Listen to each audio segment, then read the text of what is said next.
Those primitive monkeys shouldn't even be allowed in the conclave, let alone given combat privileges, I grumbled, adjusting my ceremonial cape as our delegation approached the massive doors of the Galactic Council chamber. Commander Varric shot me a warning glance, his four eyes narrowing simultaneously. Ambassador Jorax, mind your words. The humans have ears everywhere. Good. Let them hear me, I snorted, not bothering to lower my voice. What are they going to do? Challenge me to a duel? Because that would prove my point precisely. The truth was, I had never actually met a human. You in our delegation had. Earth had only been discovered 36 standard cycles ago, practically yesterday in galactic terms. Yet somehow these upstart bipeds had managed to secure themselves a seat at the table of the most prestigious governing body in 12-star systems. The massive doors parted with a resonant hum, revealing the grand circular chamber beyond. Representatives from 27 species filled the tiered seating, their murmurs creating a symphony of clicks, whistles, and guttural sounds that the universal translators transformed into a comprehensible buzz of political chatter. Delegation from crave, welcome, announced the speaker, a willowy Halaxian whose translucent skin rippled with bioluminescent patterns.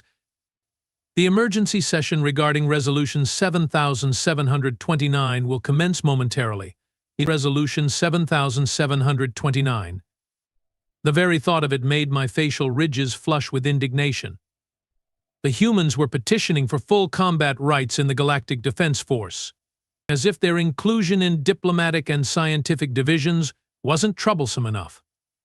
Our delegation took our assigned seats, and I found myself directly across from the human representatives.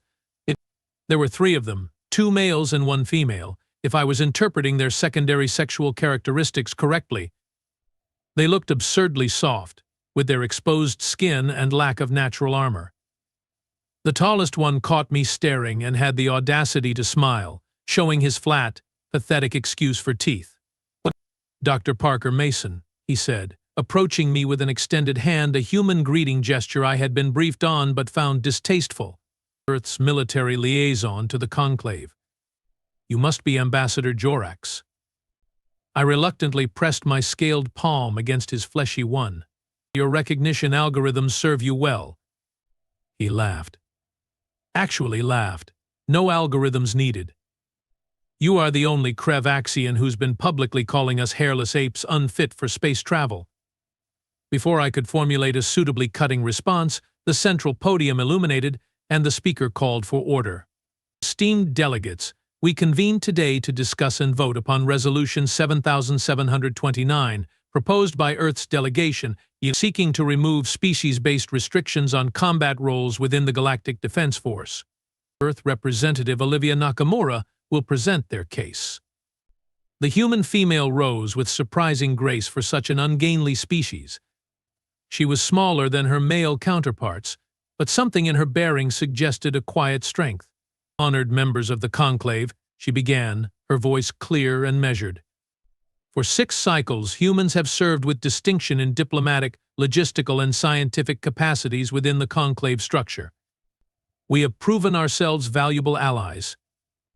Yet we remain barred from combat positions due to outdated misconceptions about our species. Misconceptions? I couldn't help myself. Your species still engages in territorial conflicts on your own planet. The speaker shot me a disapproving glance. Ambassador Jorax, please observe protocol. Nakamura nodded in acknowledgement. The ambassador's concern is precisely why we are here today. Yes, humanity has a complex history of conflict. But what many see as our greatest weakness is actually our strength. We understand warfare at a fundamental level because we have experienced it throughout our development. Is that supposed to reassure us?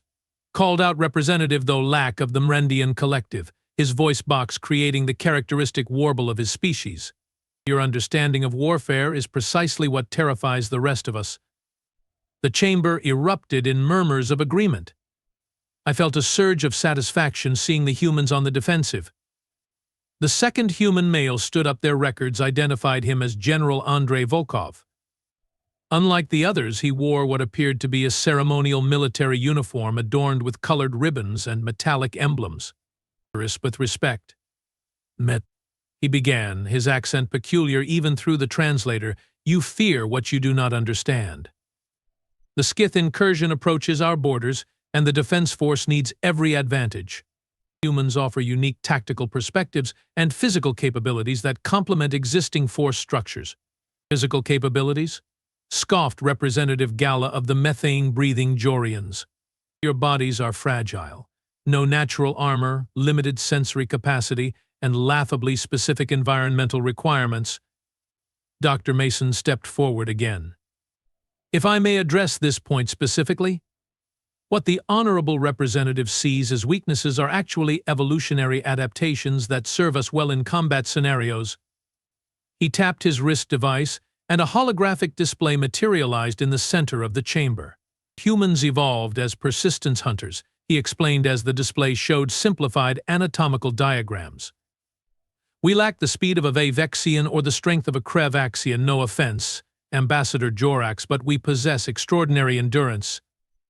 We can literally chase prey until it collapses from exhaustion. Fascinating evolutionary strategy," commented a Xyloxian scientist, their compound eyes gleaming with interest, "but hardly relevant to modern combat."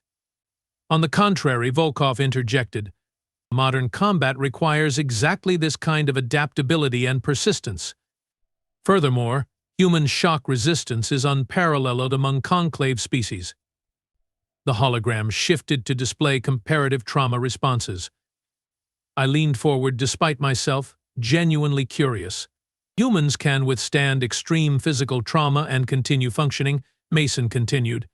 "Our cardiovascular system includes redundancies that prevent immediate death from most penetrating wounds. Our bones regenerate. We have evolved to survive injuries that would incapacitate many other species.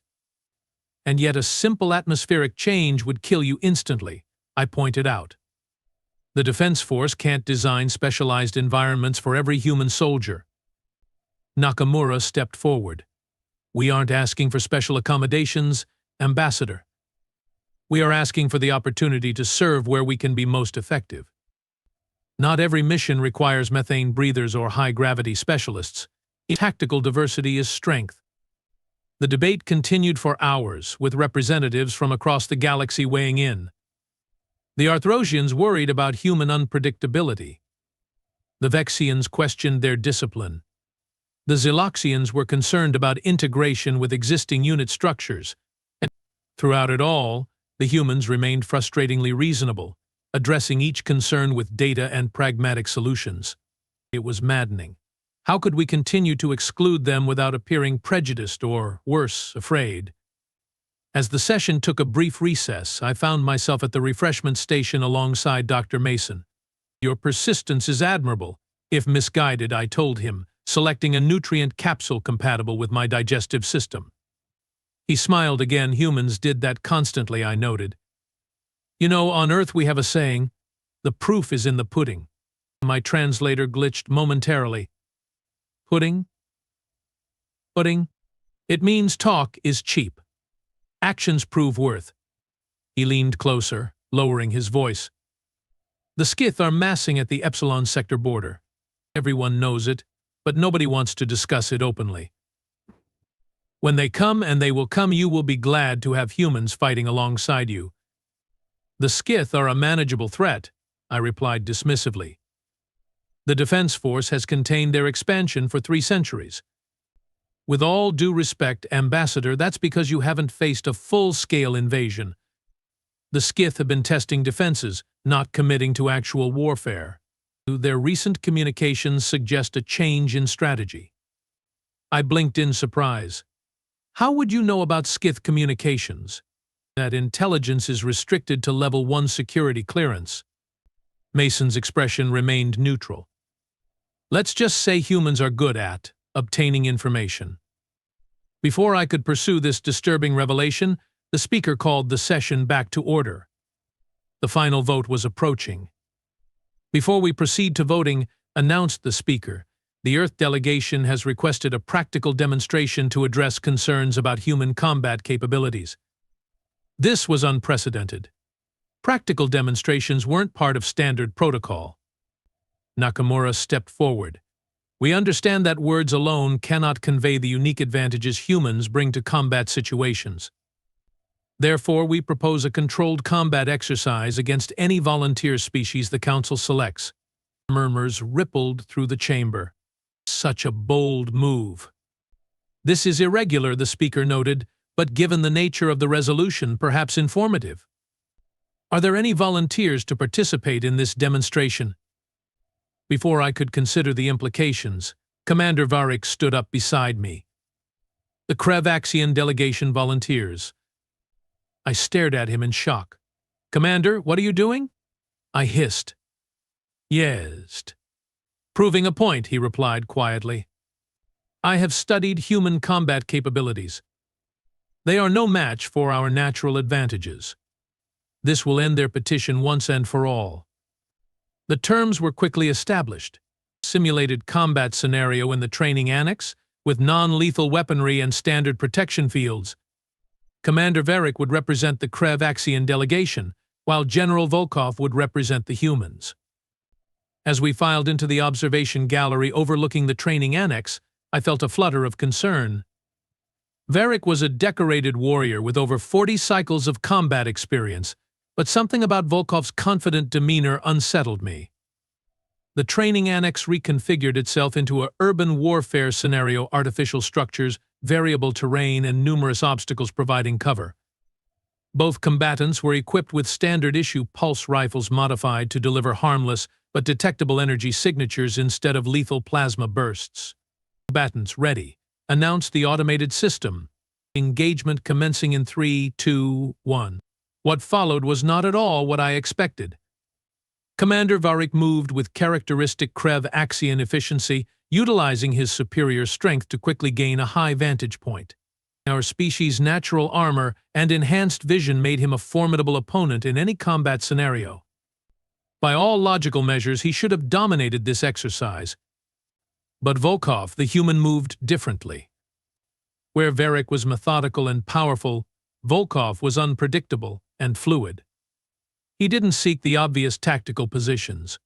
Instead, he stayed low, using minimal cover and constantly moving.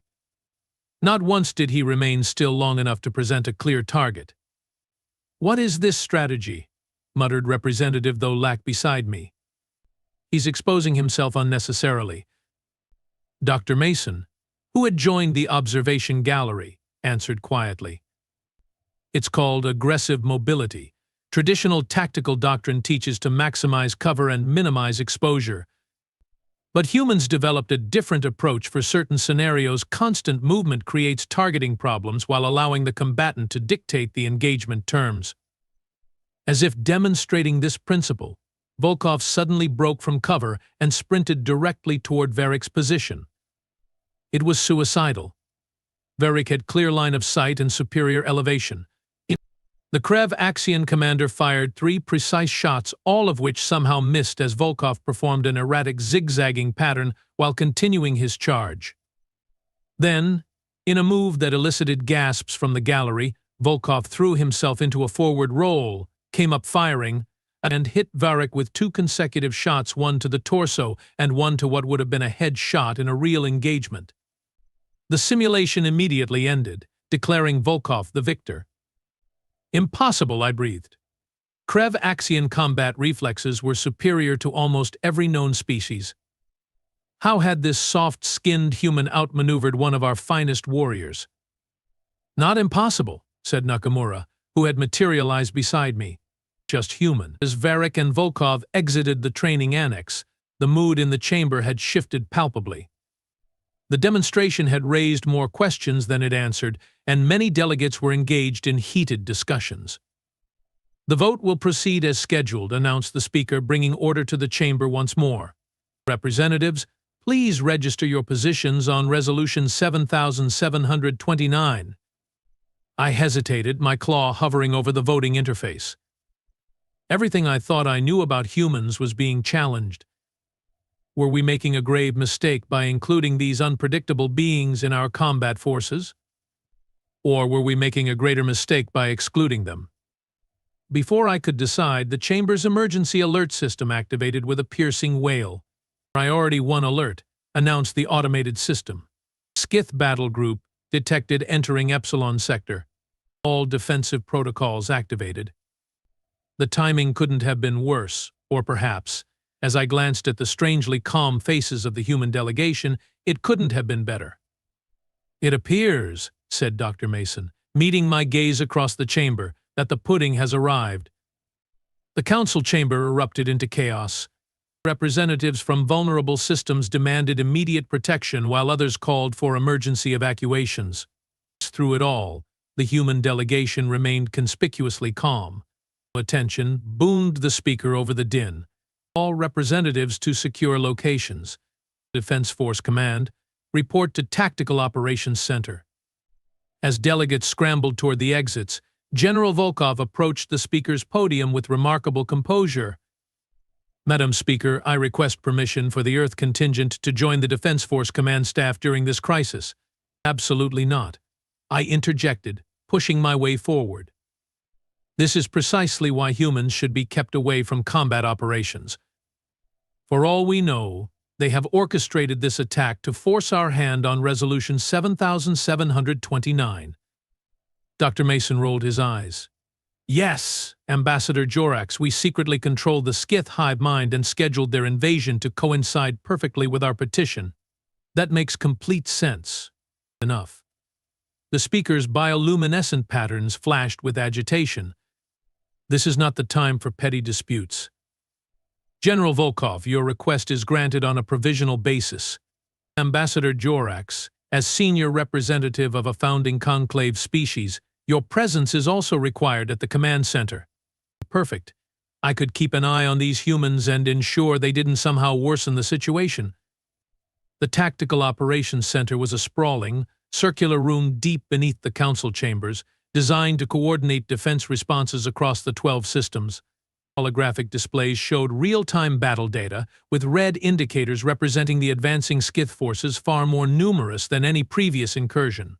Fleet Admiral Zhu Ran, a Vexian with silvery scales and 6 limbs perfectly adapted for multi-system operations, acknowledged our arrival with a curt nod. "The situation is critical. The Skith have deployed a new type of carrier vessel we haven't encountered before. Our standard containment protocols are failing." "How did they penetrate our early warning network?" demanded Commander Varik. "Unknown," replied Admiral Zhu Ran. "They simply appeared. No warp signatures, no transition radiation." Nakamura exchanged a meaningful glance with Volkov. "Quantum tunneling," she said quietly. "We suspected they were developing it."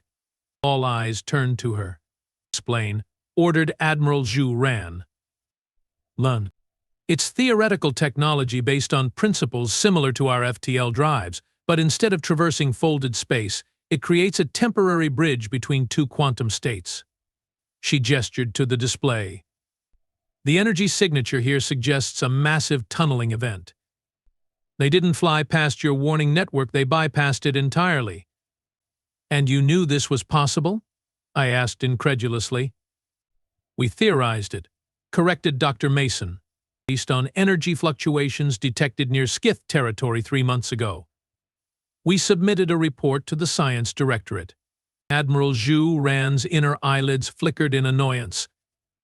"The Science Directorate deemed it speculative and low priority." "Of course they did," muttered Volkov. The tactical display updated with new information. The Skith battle group had split into 3 distinct formations, each targeting a different system. "Standard Skith divide and conquer strategy," noted Admiral Zhu Ran. "We will deploy defensive screens at each location and—" "That's exactly what they expect," interrupted Volkov. "The 3-pronged attack is a feint." I bristled at his presumption. "General, perhaps you should leave tactical analysis to those with actual combat experience in space." "The Skith aren't like any enemy you have faced before, Ambassador," replied Volkov, his voice level but intense. "They don't think like we do. Their hive mind processes battlefield information collectively, which allows them to execute complex deceptions across multiple systems simultaneously. He approached the holographic display and manipulated the controls, highlighting patterns in the skiff movements. "Look here and here," he said, pointing to subtle variations in ship formations. "The attack groups at Novan and Thesia sectors are committed, but the Beryllian group is holding something back. Energy readings suggest they are masking a much larger force." Admiral Zhu Ran studied the data. "You believe Beryllian is the primary target?" "No," said Volkov. "I believe it's the staging area for their actual objective, this system, the conclave itself." A stunned silence fell over the command center. "Impossible," declared Commander Varick. "No force could threaten the conclave directly. Our defenses are impenetrable." "Just like your early warning system?" asked Mason with a raised eyebrow. Before Varick could respond, new alerts flooded the tactical display. The Beryllian attack group had suddenly altered course, revealing dozens of additional vessels previously hidden by sophisticated sensor masking. "They are making a run for the Gamma-7 wormhole," said Nakamura, studying the trajectory. "That would put them less than 12 hours from the conclave." Admiral Zhu Ran immediately began issuing orders, redeploying defense assets to intercept the Beryllian group before they could reach the wormhole. But even I could see it was too late. The skiff had too great a head start. "We need a new approach," said Volkov. "Admiral, do you have any stealth-capable fast attack craft in this sector?" 3 Whisper-class reconnaissance vessels, confirmed Admiral Zhu Ran. "But they are observation platforms, not combat ships." "Can they be modified to carry guided munitions?" Admiral Zhu Ran's expression revealed his skepticism. "Theoretically, but what are you suggesting?" Volkov gestured toward the holographic representation of the Gamma-7 wormhole. "The wormhole has a stable geometry maintained by quantum field generators on both sides. And if we could destabilize the near-side generator, we could temporarily collapse the wormhole." "That's insane," I protested. "The generators are heavily shielded. You'd need to get past the Skith fleet to even reach them, and then somehow deliver enough firepower to overcome their protective systems." "Not with conventional weapons," agreed Volkov. "But 3 stealth ships carrying modified tachyon charges could get close enough to trigger a cascading quantum failure in the generator. That would strand half our fleet in the Thesia sector," ejected Commander Varick. "A worthwhile trade if it prevents the conclave from falling," countered Admiral Zhu Ran, his tactical mind already assessing the proposal's merits. Dr. Mason stepped forward. "There's another option, one that doesn't sacrifice our defensive capabilities." He brought up schematics for what appeared to be a small fighter craft, unlike any I'd seen in the Defense Force inventory. "This is the XF-39 Stormcrow," he explained. "A human-designed stealth insertion vehicle, single pilot, virtually undetectable by conventional sensors and capable of carrying specialized ordnance." "And where exactly is this miracle ship?" I asked skeptically. "We have 3 prototypes docked at the Conclave Auxiliary Hangar," replied Nakamura. "They were brought here for the Defense Technology Exhibition next month." Admiral Zhu Ran's expression brightened. "These could work. But who would pilot them? Could control systems appear, uniquely configured for human physiology?" "What a coincidence," said Dr. Mason with a smile that seemed far too satisfied. "We happen to have 3 qualified human pilots on station: General Volkov, Commander Nakamura, and myself." "This is outrageous," I exclaimed. "You are not authorized combat roles within the Defense Force. Resolution 7729 hasn't been voted on, let alone approved." "Ambassador Jorax," said Admiral Zhu Ran gravely, "the Conclave Charter grants me emergency powers during a Level 1 threat. I am temporarily authorizing these humans to undertake this mission under Defense Force authority." He turned to the human delegation. "You have 2 hours to prepare. The mission parameters are straightforward. Reach the Gamma-7 wormhole generator, deploy your weapons, and destabilize the structure long enough to prevent the Skith fleet from traversing it." "And the return plan?" asked Commander Varick. Admiral Zhu Ran's inner eyelids flickered the Vexian equivalent of a grimace. "The energy discharge from the generator collapse will destroy anything within the vicinity. This is, functionally, a suicide mission. I expected the humans to balk at this revelation. Instead, they exchanged glances and nodded. "We understand the risks," said Volkov simply. As the humans left to prepare, I found myself following them into the corridor. "This is madness," I told them.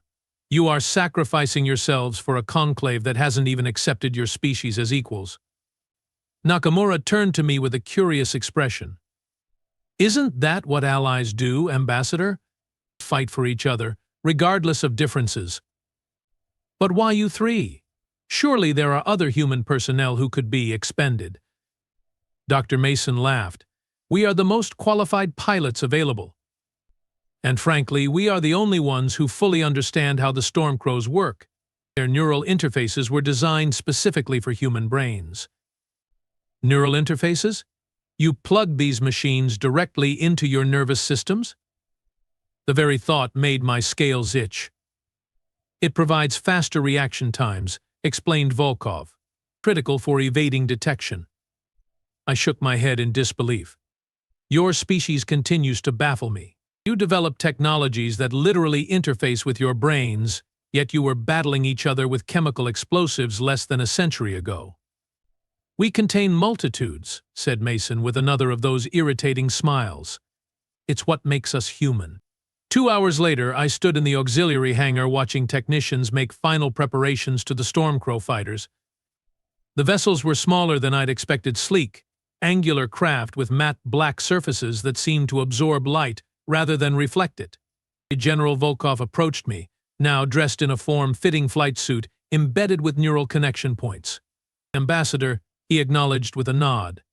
"Come to see us off?" "I came to understand," I admitted. "Why risk everything for a conclave that has consistently marginalized your species?" Volkov considered the question seriously. "Throughout human history, we have learned one consistent lesson: survival requires cooperation. The strong protect the vulnerable not out of charity, but necessity. Today, the conclave needs us. Tomorrow, it might be Earth that needs the conclave." A pragmatic answer, I noted. Not the noble self-sacrifice I expected.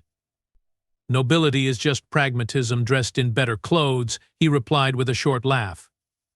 "But if you want the emotional truth, we are doing this because it's the right thing to do. And because humans have always been suckers for a good last stand." Before I could respond, Admiral Zhu Ran's voice came over the communication system. "Stormcrow pilots, prepare for immediate deployment. Skith Vanguard has accelerated and will reach the wormhole in 90 minutes.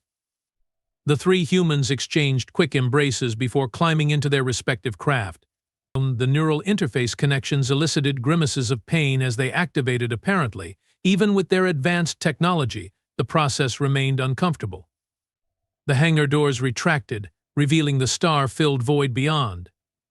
One by one, the Stormcrows glided out, their engines barely visible as dull red glows that quickly faded to nothing.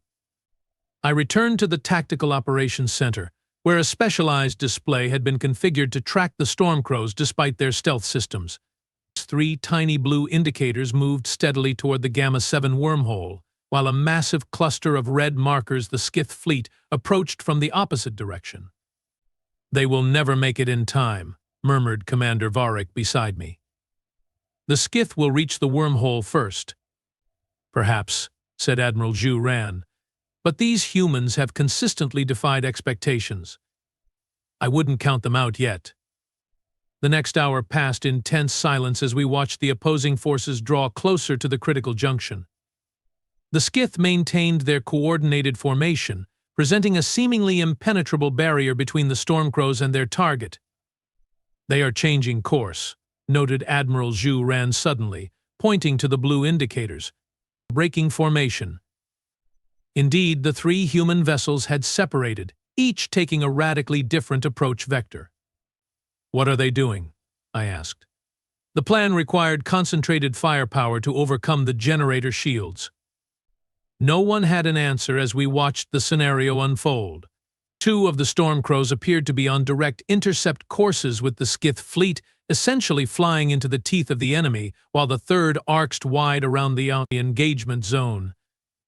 They are sacrificing 2 ships to create a diversion, realized Commander Varric, allowing the third to reach the target undetected. But which pilot will reach the generator? I wondered aloud. Mason? Nakamura? Volkov? We soon had our answer. The 2 Stormcrows on intercept courses suddenly became visible to standard sensors as they activated weapons systems, revealing themselves as Mason and Nakamura. Their small craft darted through the Skith formation with incredible agility, deploying what appeared to be miniature EMP devices that temporarily disabled nearby enemy vessels. Remarkable piloting, whispered Admiral Zhu Ran. They are creating a corridor of chaos. The Skith responded predictably, redirecting defensive resources to neutralize the visible threats. Ships broke formation, energy weapons lanced through space, and pursuit craft launched to engage the human interlopers. Meanwhile, Volkov's Stormcrow continued its wide approach, now completely undetected as it closed on the wormhole generator. Target locked, came Volkov's voice over the communication channel. Deploying tachyon charges in 3, 2, 1. The tactical display erupted with energy readings as the charges detonated against the generator's shielding. For a heart-stopping moment, nothing happened. Then the generator's signature began fluctuating wildly. Generator destabilizing, reported a technician. Wormhole collapse imminent. For your worry. Stormcrow 3, get out of there, ordered Admiral Zhu Ran. The negative, replied Volkov calmly. Shields absorbed too much of the blast. I need to deliver the backup charge directly to the primary conduit. I felt a chill run through my scales. He was going to fly directly into the generator. General, that's suicide, protested Admiral Zhu Ran. With respect, Admiral, that was always the mission parameter. Volkov's voice remained steady. Stormcrows 1 and 2, disengage and return to base. Not happening, General, came Mason's reply as his craft executed an impossible turn to evade Skith pursuers. We finish this together. The 3 Stormcrows converged on the generator, each targeting a different critical system. The Skith realized their intention too late, redirecting their fire toward the generator to prevent its destruction. 10 seconds to optimal firing position, reported Nakamura. 5 seconds, added Mason. Charge is armed, finished Volkov. It's been an honor. The tactical display flashed blindingly as all 3 Stormcrows detonated their remaining ordnance simultaneously. The wormhole generator's signature spiked, then rapidly degraded. The stable energy pattern of the wormhole itself twisted, contorted, and finally collapsed, entirely cutting off the Skith invasion force from their reinforcements. And with that final act of sacrifice, the 3 blue indicators representing the human pilots vanished from our screens. The command center fell silent. Even Commander Varric, who had been most vocally opposed to human combat integration, bowed his head in respect. Signal Defense Force vessels in adjacent sectors, ordered Admiral Zhu Ran after a moment. The Skith fleet is isolated. We will engage and neutralize them before they can establish another route to the conclave. As the command center returned to organized activity, I found myself standing immobile, staring at the place on the tactical display where the 3 humans had made their last stand. Ambassador Jorax called Admiral Zhu Ran. The emergency session of the Council will reconvene in 1 hour to address the ongoing crisis. Your presence is requested. I nodded absently, my thoughts elsewhere. 1 hour later, I stood before the reconvened Galactic Council. Many representatives attended via secure holographic connection, but a surprising number had returned to the chamber in person, despite the ongoing alert. Ambassador Jorax acknowledged the speaker. You have requested priority speaking rights regarding Resolution 7729. Yes, Madam Speaker. I stepped to the center of the chamber, looking around at the assembled representatives. Today we witnessed something unprecedented. 3 humans individuals not even officially recognized as combat personnel by this body sacrificed their lives to protect the conclave from a Skith invasion force. I paused, gathering my thoughts. I have spent my career advocating against human integration into our combat forces. I believed their volatile nature and aggressive tendencies made them unsuitable allies in matters of war. I was wrong. Murmurs swept through the chamber. The humans demonstrated not only tactical brilliance and technological innovation, but a willingness to sacrifice for the greater good that many of our species would struggle to match. They gave their lives without hesitation to protect a conclave that had not even granted them the dignity of full participation. I straightened to my full height, my decision made. I hereby withdraw my opposition to Resolution 7729 and formally move that it be approved by unanimous consent. Furthermore, I propose that Generals Mason, Nakamura, and Volkov be posthumously awarded the Star of Conclave Valor, our highest military decoration. The chamber erupted in discussion, but the outcome was never in doubt. Resolution 7729 passed unanimously, officially removing all species-based restrictions on human combat roles within the Galactic Defense Force.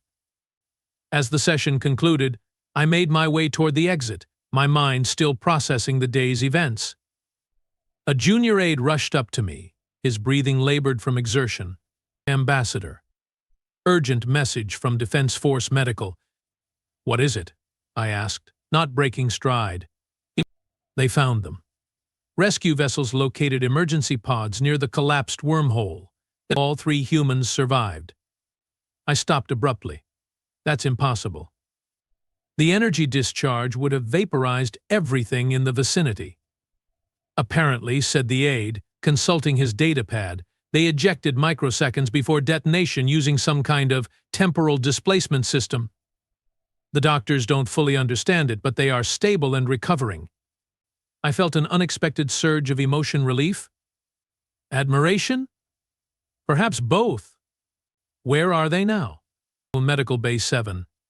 They are awake and asking about the outcome of the vote. Without another word, I changed direction and headed toward the medical facilities. I had underestimated these humans at every turn.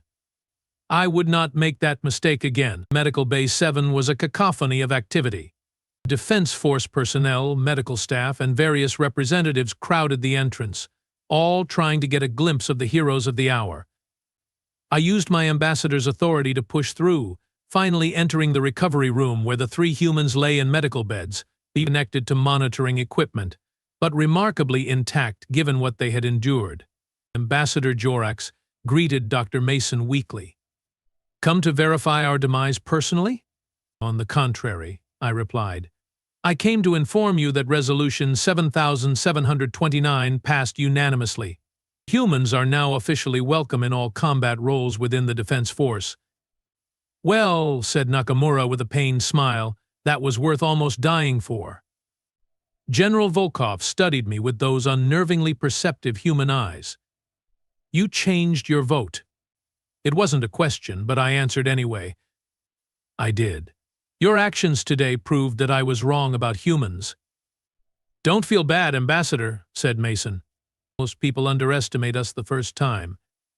It's practically a human tradition. A tradition you cultivate deliberately, I suspect, I observed. Those Stormcrow fighters, they were never intended for a technology exhibition, were they? The 3 humans exchanged glances that confirmed my suspicion. Let's just say we like to be prepared, replied Volkov diplomatically. And sometimes, timing is everything. As I left the medical bay, I reflected on the events that had transpired. The humans had orchestrated a masterful demonstration of their combat value not through rhetoric or simulations, but through actual heroism in the face of a genuine threat. Had they somehow known about the Skith invasion in advance? Had they deliberately positioned their advanced fighters at the conclave for precisely this eventuality? I would probably never know for certain. What I did know was that the galactic elite had banned humans from combat for everyone's safety, and we had been catastrophically wrong. Their inclusion would change the Defense Force forever, introducing new tactics, technologies, and perspectives that our more homogeneous strategies had lacked. The humans were dangerous, unpredictable, and occasionally reckless. And now, they were officially our allies in combat. The galaxy would never be the same again. But perhaps, just perhaps, it would be safer for having these strange, resilient beings fighting at our side,